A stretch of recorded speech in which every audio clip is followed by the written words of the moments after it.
여러분 안녕하세요. 핫설입니다. 의리의 좋아요와 하이프 부탁드려요. 이번 시간에는 그야말로 배신의 정점, 개 호랑 말코 같은 인간 데려왔습니다. 그럼 봅시다. 제목: 교통사고로 쓰러진 나, 그리고 그런 지 마누라가 아파 죽든 말든 지금 당장 그걸 해야 한다는 남편놈. 이 거지 같은 새끼 이혼으로 참교육하고 왔어요. 원제: 남편의 말 한마디로 이혼했습니다. 무려 12년을 같이 살았던 남편이지만 이 인간의 말 한마디로 이혼을 결심했고 결국 여기까지 왔는데요. 그래도 아이를 생각하니까 마음이 너무 아파서요. 이미 이혼을 했지만 편의상 남편으로 쓰겠습니다. 비교적 어린 나이, 그리고 넉넉하지 않은 형편에서 결혼. 그래도 저 하나만 바라보는 사람이었기에 믿었고요.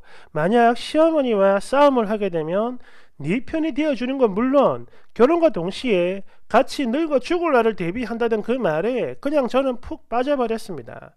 그런데 결혼한 지 2년도 안 된 어느 날 저희 남편은 음주 사고를 냈고 중환자실로 들어갔어요.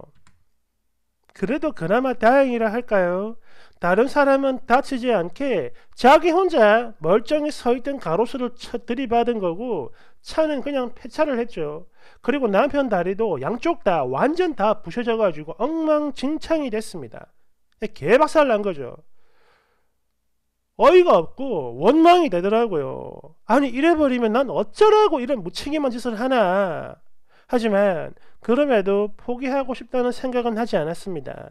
한 달 넘게 중환자실에 있었고 일반 병실만 6개월 동안 머무는 동안 똥을 좀 받아가면서 마치 아기를 키우는 것처럼 제가 다 했어요. 그렇게 낮에는 남편 옆에 달라붙어 간병하고 밤에는 병원 근처에 있는 PC방에 가서 알바를 했죠. 왜? 생활비가 모자랐거든요. 남편 일도 안 하지. 그렇게 시간이 흘러 남편은 상태가 많이 호전됐고 물론 후유증이 없는 건 아니에요. 힘쓰는 일은 못하죠. 그래도 많이 좋아져서 남편은 늘 저한테 자기 목숨 살려줘서 고맙다 이런 말을 했습니다.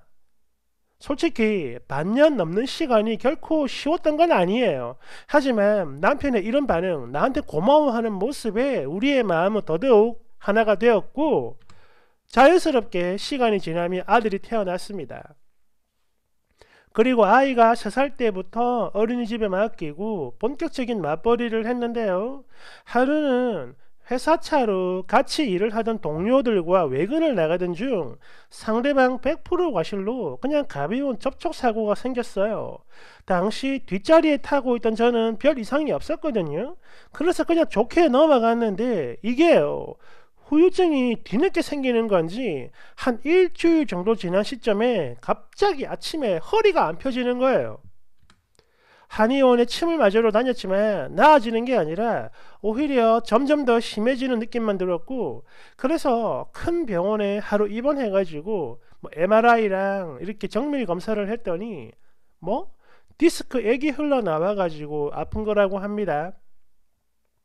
그래도 수술까지 권하진 않았고요. 대신 약물 치료와 지속적인 물리 치료를 처방받았는데 결국 회사는 이런 제 사정을 말을 하고 일을 그만뒀어요. 왜? 치료에 시간이 얼마나 걸릴지 모르는 상황인데 무조건적인 양의만 받을 순 없는 거니까요. 허리도 못 피는데 뭔 일을 하겠습니까? 당시 저는요, 세면대에서 허리를 숙이지를 못했고요. 설거지도 너무 힘들어서 정말 조금씩 나눠가지고 했어요. 그리고 어린이집 마칠 시간에 저희 엄마가 와가지고 저를 대신에 애 저녁을 챙겨 먹이고 설거지랑 다 해줬는데 말로는 맨날 사위가 힘들면 안 되니까 라고 했지만 속은 다 딸인 저를 위해 했다는 거 다 알아요. 하지만 그런 걸 떠나서 이런 저 하나 때문에 남편, 엄마, 아이까지 모두의 생활이 엉망이 되는 것 같았고 그 죄책감에 저 혼자 있을 때 얼마나 많이 울었는지 모릅니다. 그런데요, 이 상태로 딱 한 달 정도 지났을 때 하루는 퇴근하고 들어온 남편이 한숨을 푹 쉬는 거예요. 집 꼬라지가 이게 뭐냐 이러면서요. 당신 뭐냐? 아니 정말 청소도 못할 정도야? 미안해.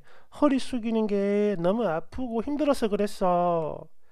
아니 그럼 도대체 병원을 왜 가는 거야? 제대로 치료받고 있는 거야 지금? 그래 나 열심히 받고 있잖아. 난 말이자 솔직히 요즘 사람 사는 것 같지가 않고 집에 들어오기도 싫어. 아 좀 더 분발하면 안 되겠냐? 이런 소리를 하는데 정말 이때 느낀 기분 말로는 표현이 안 돼요. 저 아플 때 아이 밥 한 번 안 챙겨주는 게 섭섭하긴 했지만 그래도 밖에서 일을 하느라 힘든 사람이니까 그 모든 걸 다 이해했는데 그런 아내한테 이런 소리 하는 모습 보니까 이 사람이 정말 내가 믿고 살았던 그 사람이 맞는 건가 싶고 그냥 배신감이 느껴지는 거야. 그래서 제가 다시 물었습니다. 나도 이거 아프고 싶어가지고 아픈 거 아니야. 그리고 나 아픈 게 그렇게 밉고 원망스럽냐? 원망하는 게 아니잖아. 그냥 사람 사는 게 사는 것 같지가 않고 밤마다 당신 아파가지고 끙끙대는 소리에 잠을 깨는데 그럼 당연히 힘들지. 안 힘들겠냐? 어? 거기다가 우리 그거 안 한 지도 벌써 한 달 넘었다. 나한테 안 미안해? 뭐야? 결국 그거였어? 네 욕정 못 풀어주니까 불만이냐고. 막말하지 마라. 그리고 말이야 바른 말이지. 너는 지금 마누라 역할을 못하고 있는 거 맞지 않냐? 어? 그러면 미안해서라도 뭐 지금 당장 하겠다 이런 신용 정도는 보여야지. 와, 이런 미친 짐승 같은 놈. 순간 눈물이 나오더라고요. 저 정말 아팠거든요. 허리가 제대로 펴지질 않아 엄청난 스트레스 받는 건 물론이고 우울증까지. 정말 정신이 말이 아닌 상태였지만 그럼에도 이런 거 이야기하면 남편 더 힘들까봐 몰래 저 혼자 울고 티도 안 냈던 거였어요. 그런데 이런 아내한테 고작 한다는 소리가 섹스라니. 그래도 우리가 그동안 같이 살아온 정이 있는데 10년이 넘었는데 이 짐승 같은 말 한마디에 모든 게 다 무너져 내리더라고요. 하지만 바로 짐 싸가지고 내보내는 거 이런 거 저 안 했어요. 그냥 그날부터 각방 쓰면서 조용히 이 악물고 버텼습니다. 양방 한방 가리지 않았고 모든 치료에 돈을 썼고요. 물론 저한테 돈이 많은 건 아니었지만 그동안 10년 넘게 아끼고 아껴온 거 그냥 저를 위해 다 썼어요. 그리고 그런 노력 덕분인지 한 3개월 정도가 더 지나니까 무거운 물건을 드는 것 빼고는 거의 정상으로 돌아오더라고요. 그렇게 이젠 다 됐다 싶었던 그 당일, 그동안 못 샀던 아이 옷과 신발 그리고 제 옷 화장품을 잔뜩 사고 그날 오후에 엄마한테 애를 맡긴 뒤 파마도 했습니다. 나를 위해 돈을 쓰는 게 너무 아까워가지고 한 푼 두 푼 모아왔던 건데 정말 이걸 쓰면서 느껴지더라고요. 내가 왜 이렇게 바보같이 살았나 하는 거요. 그리고 그날 아이 데리고 나와서 모텔 가가지고 하룻밤 잤고요. 그 다음날 아이 어린이집 보내고 바로 법원에 달려가서 이혼에 필요한 서류 뽑아가지고 집에 가져왔습니다. 그리고 저녁에 남편한테 말을 했죠. 미리 작성한 서류를 보여주면서요. 야, 우리 헤어지자. 얼른 찍어라. 이건 또 뭐? 이혼? 야, 아니 내가 그동안 3개월 넘게 더 기다려줬는데 지금 이게 할 소리야? 야, 네가 간병을 했냐? 아니면 집안일을 도왔냐? 지 새끼 밥 한 번 챙겨 먹은 적도 없는 놈이 뭘 기다려? 어? 아픈 나한테 막말로 상처 준 게 기다린 거냐? 네가 그러면 아 그래 고마워 우리 남편 내가 뭐 이럴 줄 알았나? 아니면 섹스를 하고 싶어 죽겠는데 그거 못했으니까 기다렸다 이거야 지금?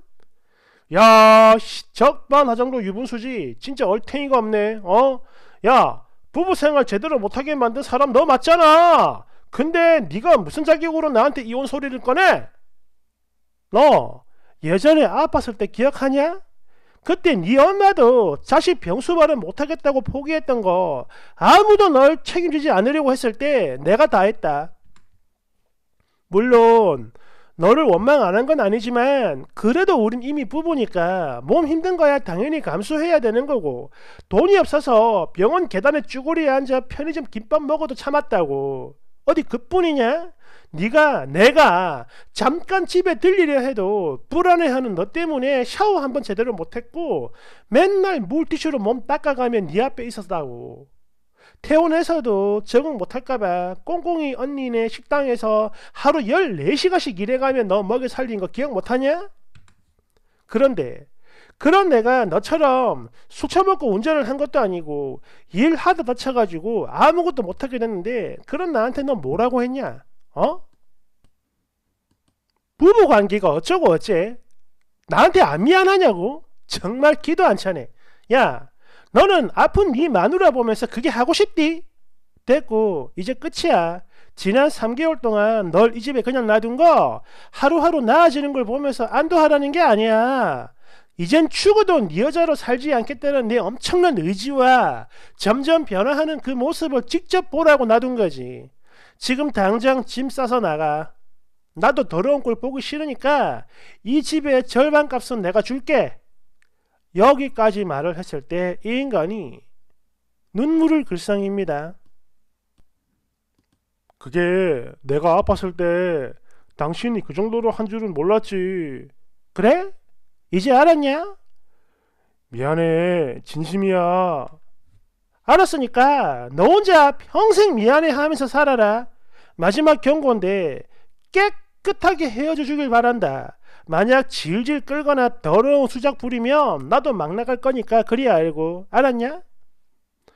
이렇게 결국 남편은 말없이 짐을 싸고 조용히 나갔는데 그 축 처진 뒷모습에도 저는 이 깡물고 버텼어요. 그리고 몇 시간 뒤 시모한테 전화가 걸려왔는데요. 네가 뭔데 내 아들을 쫓아내냐? 네가 나가라! 이 난리를 치는데 상대하기도 싫어가지고 그냥 대답도 안 하고 끊었어요. 바로 차단. 그리고 남편한테 문자를 남겼죠. 야, 나 아까 분명히 경고했다. 더러운 꼴, 작 같은 꼴, 인간 막 나가는 꼴 보기 싫으면 여기서 조용히 끝내라고. 그렇게 다시 5개월이 지난 지금의 저는 혼자가 됐습니다. 아니, 아이와 저 이렇게 두 사람이 되었죠. 지금도 미안하다며 울면서 전화하는 전 남편 놈에게 어른보다 차갑게 굴곤 있지만, 그리고 죽을 때까지 용서도 안 할 작정이지만 그래도 아이를 보고 있으면 왠지 미안한 마음에 가슴이 너무 아프거든요. 이런 엄마를 이해해주는 날이 과연 올까요? 뒤에 후기 있습니다. 댓글 1번. 뉴스 기사로도 몇 번이나 나왔던 거죠.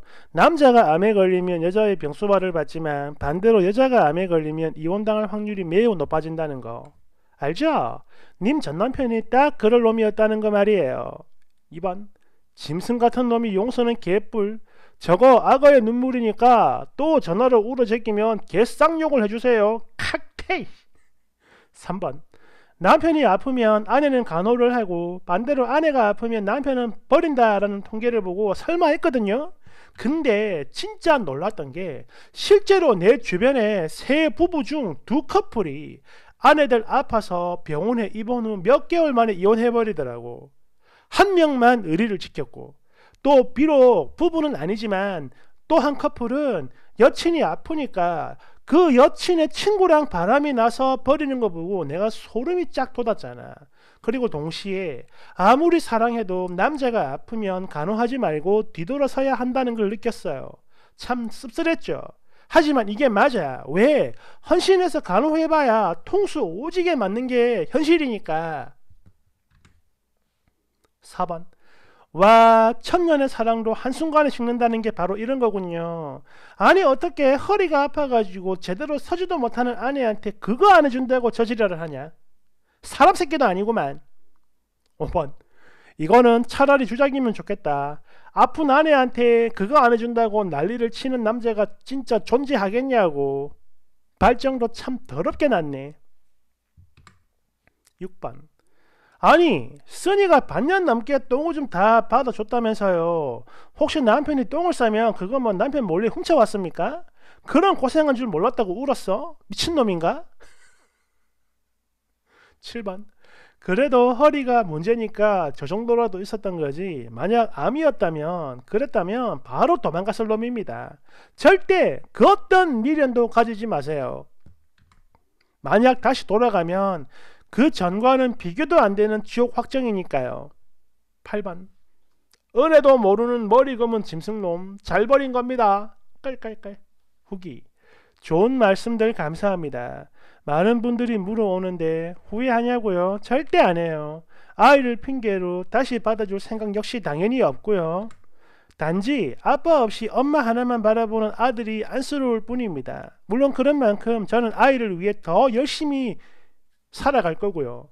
여전히 전 남편한테 싹싹 비는 전화가 걸려오지만 본문에도 썼듯 예전에 제가 사랑했던 남자로는 안 보여요. 그냥 짐승으로 보이지. 아직 이혼한 지 얼마 안 돼서 그러려니 하는 중이고 지도 지치면 그만두겠죠 뭐. 신경 안 쓰려고요.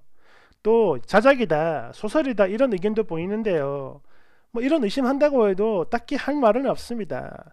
구구절절 설명하기엔 제가 너무 지쳤거든요. 시간도 없고. 끝으로 그럴 리는 없겠지만 정말 혹시라도 진짜 혹시라도 제 마음이 약해지거나 해이해지는 순간이 온다면 그럼 여러분이 남겨주신 여기 댓글들 읽고 또 읽으며 불꽃으로 마음에 새기겠습니다. 정말 감사합니다. 안녕히들 계세요.